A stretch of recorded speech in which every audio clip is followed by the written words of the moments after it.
Constitution was violated the Canadian Constitution was founded in 1867. It was created by the forefathers of Canada, and the Charter of Rights and Freedoms was added in 1982. It is the supreme law and supersedes the standard law.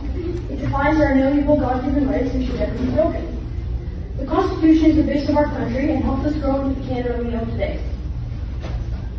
Now, despite the Constitution being the supreme law, it has been violated by the Canadian government multiple times, specifically the Charter of Rights and Freedoms.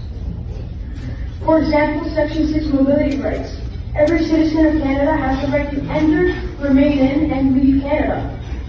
This right was broken during the 2020 COVID lockdown. We were unable to leave our homes, which not only frightened people, but made them paranoid and scared for their lives. If you're wondering how this violated the Charter, I'll get to that later.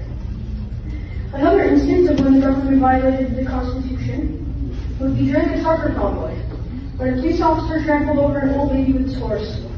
Now, the total injuries were 6, the total arrests were 272, along with countless Canadian bank accounts that were frozen. The number of people sued by the government was 2,600, and sadly, a person who was having a heart attack died while being beaten by a police officer.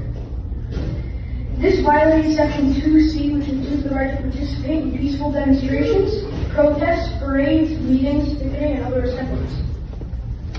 Another case of when the Charter of Rights was violated was when a pastor named Arthur was put in prison 27 times. He was put in solitary confinement 2 times. The government threatened him with 10 years in prison, and according to him, the police even tried to burn down his house while his wife and kids were in it. All this just because he kept his church open from the poor during COVID. Well, in the meantime, liquor and cannabis stores were allowed to be open because non-medical cannabis retail sales were officially declared an essential service. This violated Section 2, fundamental freedoms, freedom of conscience, religion, and B, freedom of thought, belief, opinion, and expression.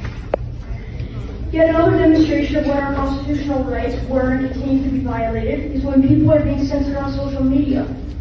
Like when all the alternative information about COVID was taken off platforms and was called misinformation. But to take this even further, people have been censored hundreds and hundreds of times. People are being censored for even being associated with someone who's being censored. This is violating fundamental freedoms, Section 2B, freedom of the press and other media of communication, and D, freedom of association. Now, how is the government able to take advantage of us? Well, there's a federal law in the Constitution called the Emergency Act. And in the Emergency Act, it states that you can break some of the laws in the Constitution if it's an emergency such as a fire, flood, drought, storm, earthquake, and other valid outbreaks and natural phenomena that are a threat to society. There's a step-by-step process that determines if the emergency is a real threat.